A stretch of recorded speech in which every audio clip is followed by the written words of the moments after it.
Dear students, Assalamu alaikum. We are going to start class 7, lecture 33, which is based on unit 11, simple equations, exercise 11b. जी जो student exercise 11b का question number 5 हमारे पास क्या है जी, word problem हम कर रहे थे, इक्वेशन बना के हमने इसको सॉल्व करना है। तो क्या था हमारे पास वर्ड प्रॉब्लम में, वर्ड क्या स्टेटमेंट्स क्या हमारे पास, if 3 is subtracted from a number and the reminder is multiplied by 13, the product is 91, find the number. हमने क्या करना है जी, सबसे पहले तो कह रहा है कि G subtracted from a number, हमारे पास नंबर नहीं पता, इसको सोल्यूशन करने के लिए let the number is equal to x. अब इसके बाद लेट द नंबर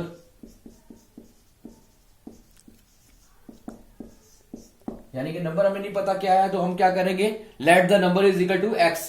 अब हमारे पास अकॉर्डिंग टू कंडीशन अगर मैं इसको लिखूं, क्या है कि हमारे पास अकॉर्डिंग टू कंडीशन हमने क्या करना है, इसको इक्वेशन बनानी है अकॉर्डिंग टू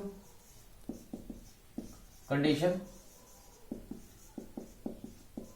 अब जरा इसको पढ़ते हैं दोबारा से। If 3 is subtracted from a number, यानी कि जो नंबर हमने लेट किया है x, इसमें से 3 को सब्ट्रैक्ट कर दिया जाए, x माइनस 3 कर दिया जाए, हमारे पास x माइनस 3 ले लिया जाए पहले तो। If 3 is subtracted from a number is multiplied by 13, the product is equal to 91। तो कहते हैं इसको अगर मैं 13 से मल्टीप्लाई कर दूं तो ये हमारे पास 91 के इक्वल आ जाता है। तो हमारे क्या कहता है, फाइंड नंबर, तो हमने नंबर फाइंड आउट करना है। दोबारा रिपीट कर रहा हूं, इक्वेशन क्या बनेगी, if 3 is subtracted from a number, यानी जो हमने नंबर लिया है उसमें से अगर 3 को सब्ट्रैक्ट करके 13 से मल्टीप्लाई कर दिया जाए तो वो इक्वल टू 91 आ जाता है। अब हमने इसको क्या करना है, सिंप्लीफाई करना है, सोल्यूशन निकालना है और एक्स की वैल्यू फाइंड आउट करने के हमारे पास वो नंबर कहां से, फाइंड द नंबर, हमने नंबर फाइंड आउट करना है। तो क्या हुआ जी हमारे पास, मैं दोबारा रिपीट कर देता हूं, हमने इक्वेशन क्या बनाई, if 3 is subtracted from a number, हमने एक नंबर लिया, let the number is equal to x, हमने एक्स नंबर लिया, हमने क्या किया, फिर उसके बाद फाइंड आउट करना है कि क्या क्या करना है, उसको एक्स में से 3 को माइनस कर दिया। 3 is subtracted from a number, हमने जो नंबर लिया था उसमें से सब्ट्रैक्ट कर दिया, किसको, एक्स माइनस 3 ले लिया, हमने 3 को सब्ट्रैक्ट कर दिया उसमें से, और उसको क्या किया, मल्टीप्लाई बाय 13, उसको रिमाइंडर को हमने क्या किया, मल्टीप्लाई कर दिया 13 के साथ, तो वो इक्वल टू 91 आ जाता है। वो कहता है नंबर क्या होगा, नंबर फाइंड आउट कर दें। तो अब इसको मैं सिंप्लीफाई कर देता हूं, देखिए क्या आएगा, 13 जो है बोथ x माइनस 3 दोनों से मल्टीप्लाई हो रहा है, तो आ जाएगा 13x minus 39 is equal to 91। देखिए दोनों से 13 को मैंने मल्टीप्लाई कर दिया, 13 को x से भी मल्टीप्लाई किया, 13 को 3 से भी मल्टीप्लाई किया, 13 3 39 आ जाता है। अब 39 माइनस हो रहा है लेफ्ट साइड पे, राइट साइड पे आएगा तो क्या हो जाएगा, प्लस हो जाएगा, 13x is equal to 91 plus 39, ये हमारे पास क्या आ जाएगा, 130 is equal to 13x। 13x क्या आ जाएगा हमारे पास, is equal to 130, 13x is equal to 130 आ गया हमारे पास। x के साथ 13 मल्टीप्लाई हो रहा है, डिवाइड हो जाएगा वहां जाके 130 बाय 13, तो x इज इक्वल टू 10।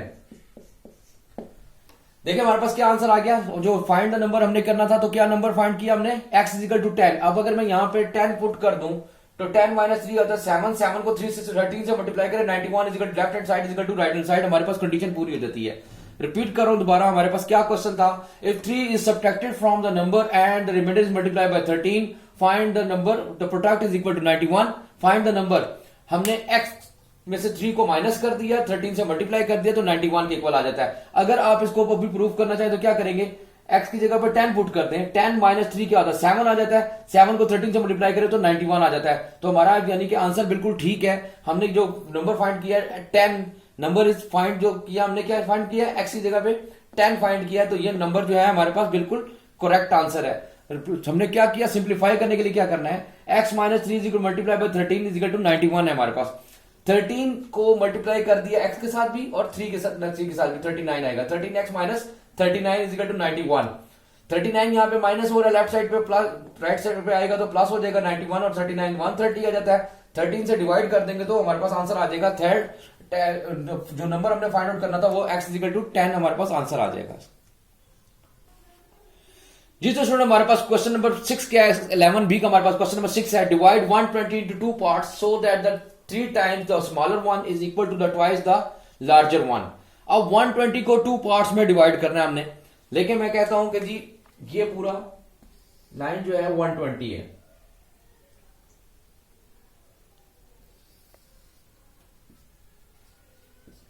ये पूरी लाइन जो है 120 के इक्वल है, डिवाइड इनटू 2 पार्ट्स, हमने इसको 2 पार्ट्स में डिवाइड करना है। तो कहता है कि जी so that 3 times the smaller one is equal to the twice the larger one.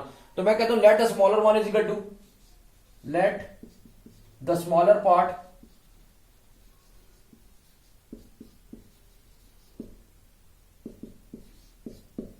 Smaller part हमारे पास, हमने एक छोटा पार्ट जो लिया है इसके अंदर से, जो स्मॉलर पार्ट है उसको मैंने कह दिया एक्स है, ये हमारे पास क्या है, एक्स है।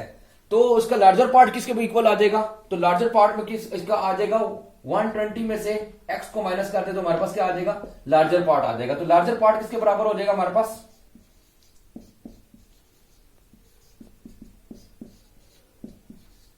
पहले तो ये बात समझ ले कि स्मॉलर पार्ट हमारे पास अगर एक्स है तो लार्जर पार्ट किसके बराबर आ जाएगा, यानी अगर हम एक्स की वैल्यू फाइंड आउट कर लें तो 120 में से एक्स को माइनस कर दे तो हमारे पास लार्जर पार्ट आ जाएगा।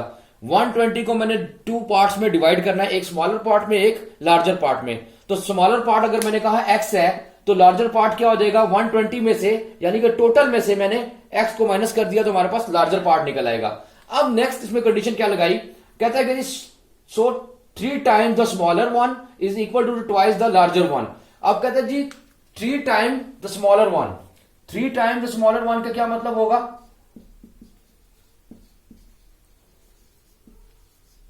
तो 3x हो जाएगा। ये आप बात समझ आइए, 3 टाइम स्मॉलर का क्या मतलब है, 3 इंटू स्मॉलर वन को 3 टाइम को स्मॉलर को मल्टीप्लाई कर दिया, और वो कहता है जी twice the larger one is equal to the twice the larger one, equal to twice और लार्जर वन। लार्जर पार्ट क्या था हमारे पास, लार्जर पार्ट क्या था हमारे पास 2 इंटू 120 माइनस एक्स। अब अकॉर्डिंग टू कंडीशन अगर मैं लिखना चाहूं इसको तो किस तरह लिख सकता हूं, 3x इजिकल टू हमारे पास क्या आ जाएगा, अकॉर्डिंग टू कंडीशन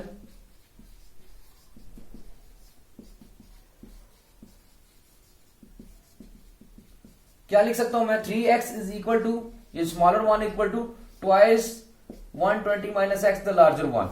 ये हमारे पास क्वेश्चन बन गया, इसके पास इक्वेशन बन गई हमारे पास। दोबारा रिपीट कर रहा हूं कि कहता है कि जी 120 को मैंने 2 पार्ट्स में डिवाइड करना है, कहता है कि जी एक स्मॉलर पार्ट है एक उसका लार्जर पार्ट है। तो स्मॉलर पार्ट को मैंने कह दिया x, तो इसका लार्जर पार्ट क्या हो जाएगा 120 माइनस एक्स के इक्वल हो जाएगा। और 120 माइनस एक्स के इक्वल किस क्यों होगा, क्योंकि हमारे पास अगर स्मॉलर पार्ट की वैल्यू हम फाइंड आउट कर लें तो उसको 120 में से माइनस कर देंगे तो हमारे पास लार्जर पार्ट निकल आएगा। तो सिंपल मैंने लिख दिया कि स्मॉलर पार्ट एक्स है और लार्जर पार्ट जो है वो टोटल में से मैंने क्या किया 120 में से स्मॉलर पार्ट को माइनस कर दिया तो मेरे पास लार्जर पार्ट निकल आएगा। लेकिन आगे उसने कंडीशन और लगा दी कि जी so that the 3 times the smaller one, 3 times the smaller one 3x, 3 smaller one क्या था x था, इसलिए 3 टाइम्स कितना हो जाएगा 3x आ जाएगा, is equal to the twice the larger one, equal to the twice the larger one. अब अकॉर्डिंग टू कंडीशन मैंने इक्वेशन क्या बनाई है 3x is equal to 2 into 120 minus x के इक्वल। अब मैं इसको अगर सॉल्व कर लेता हूं तो क्या आ जाएगा 3x इज इक्वल टू 120 से मल्टीप्लाई 240 आ जाएगा, माइनस 2x आ जाएगा हमारे पास। आगे सॉल्व करते हैं इसको, देखें ये माइनस 2x है, उधर जाके राइट लेफ्ट साइड पे जाएगा तो प्लस हो जाएगा 3x plus 2x is equal to 240। क्या आ जाएगा 5x इज इक्वल टू 240 आ गया हमारे पास। 5 से डिवाइड करेंगे इसको x को, 240 डिवाइडिंग बाय 5, x की वैल्यू क्या निकल आएगी हमारे पास, देख ले क्या आ जाएगा 5 4 20, 4 5 8 40, 48। x की वैल्यू क्या निकल आएगी, स्मॉलर पार्ट यानी कि 48 है, और लार्जर पार्ट क्या आ जाएगा 120 माइनस एक्स कर देंगे तो क्या आ जाएगा हमारे पास लार्जर पार्ट निकल आएगा। तो क्या आ जाएगा हमारे पास, ये स्मॉलर पार्ट आ गया हमारे पास 48, और लार्जर के लिए क्या करेंगे 120 माइनस एक्स है तो 120 में से 48 को माइनस कर देंगे, 120 में से 48 को माइनस करेंगे तो हमारे पास क्या आ जाएगा 72। लार्जर पार्ट कितना आ गया 72। दोबारा रिपीट कर रहा हूं, मेरे पास क्या क्वेश्चन था, divide 120 into 2 part so that the 3 times the smaller one is equal to twice the larger one. मैंने क्या कहा 120 को मैंने 2 पार्ट्स में डिवाइड किया, एक स्मॉलर एक लार्जर में। स्मॉलर पार्ट को मैंने कह दिया कि जी पहले मैंने कहा smaller part is equal to x, मुझे नहीं पता स्मॉलर पार्ट कितना है तो मैंने इसको कह दिया smaller part is equal to x मैंने कर दिया। अब मुझे लार्जर पार्ट भी चाहिए तो लार्जर पार्ट के लिए क्या किया मैंने 120 में से यानी टोटल जो लेंथ थी उसमें से मैंने स्मॉलर पार्ट को माइनस कर दिया तो मेरे पास लार्जर पार्ट निकल आया। अच्छा 1x जो स्मॉलर पार्ट है 120 माइनस एक्स, इसमें से लार्जर पार्ट निकल आएगा। तो अब वो कहता है आगे कंडीशन क्या लगाता है 3 times the smaller one is equal to 3 times the smaller one is equal to twice the larger one. 3 times the smaller one, 3 को स्मॉलर वन से मल्टीप्लाई कर दिया और 2 को लार्जर वन से मल्टीप्लाई कर दिया, वो दोनों इक्वल है आपस में। अकॉर्डिंग टू कंडीशन जो मैंने इक्वेशन बनाई वो क्या है, 3x is equal to 2 into 120 minus x. अब 2 जो है 120 और x दोनों से मल्टीप्लाई होगा, 120 से मल्टीप्लाई 240 माइनस 2x आ गया, माइनस 2x राइट साइड पे लेफ्ट साइड पे जाएगा तो 3x प्लस 2x आ जाएगा, 5x आ जाएगा। 5x को 240 से 5 को डिवाइड करेंगे तो हमारे पास क्या आ जाएगा 48, यानी स्मॉलर पार्ट जो है उसकी जो वैल्यू है वो क्या है 48। स्मॉलर पार्ट की क्या वैल्यू निकल आई हमारे पास 48, और लार्जर पार्ट के निकालने के लिए क्या करेंगे 120 में से 48 को माइनस कर देंगे तो 72 हमारे पास लार्जर पार्ट आ जाएगा इसका। जी तो स्टूडेंट लेक्चर 33 का हमारे पास जो होमवर्क है या होम टास्क है वो क्या है जी, आपके पास जो 2 क्वेश्चन हमने किए क्वेश्चन नंबर 5 और क्वेश्चन 6 11 बी के, वो आपने नीट क्लीन एंड क्लियर अपनी कॉपीज के ऊपर सॉल्व करने हैं।